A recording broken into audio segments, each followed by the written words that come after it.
OBC आंदोलनाला प्रकाश आंबेडकरांनी भेट दिली आणि फार महत्त्वाचे मुद्दे त्यांनी या ठिकाणी उपस्थित केलेले जे आपल्या सगळ्यांना विचार करायला लावणार। दादा, तुम्ही असं म्हटले की कुटुंबशाही येण्यासाठी रयतेचा आवाज दाबला जातो, कुटुंबशाहीसाठी रयतेचा आवाज दाबला जातोय आणि ओबीसीचं आंदोलन हे रयतेसाठी आहे। मी असं म्हणालो की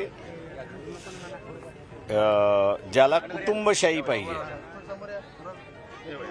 ते नेते इथे भेटायला येणार नाहीत। म्हणजे ज्यांना कुटुंबशाही पाहिजे ते इथे भेट देणार नाही।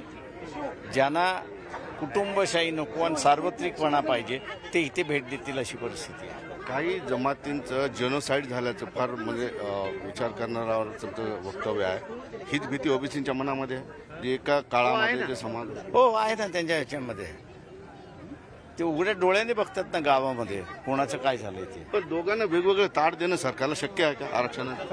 आहे, शक्य आहे, शक्य आहे। जी दरी आता निर्माण झालेली आहे दादा मराठा आणि ओबीसींमध्ये, जसं बीडचा उल्लेख तुम्ही केला, हे राज्यात अवघड हे राज्यामध्ये पसरते, जोरदार पसरते।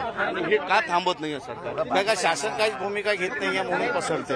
दोघांना भिडवत ठेवणं सरकारचं हे रणनीती असं मला स्वतःला वाटतं। याच्यातून तोडगा निघेल कधी? शासनाची आणि विरोधी पक्षांची दोघांची मिलीभगत आहे की हे एकमेकांशी भिडत राहिले पाहिजे। याच्यातून सरकारची इच्छा नाही काढायचं बाहेर नाही, याच्यातून सरकारची काढण्याची इच्छा नाहीये त्याच्यामध्ये। बघितलं आपण या ठिकाणी की प्रकाश आंबेडकरांनी जे वक्तव्य या ठिकाणी केलेलं आहे ते अत्यंत महत्वाचं आहे, कारण मराठा आणि ओबीसींना सतत झुलवत ठेवणे किंवा मराठा ओबीसींना झुलवत ठेवण्याची रणनीती सरकारची आहे, ज्यांना कुटुंबशाही आणायची आहे। सुधीर जाधव सह सिद्धार्थ गोदाव, न्यूज 18 लोकमत, वडगोद्री।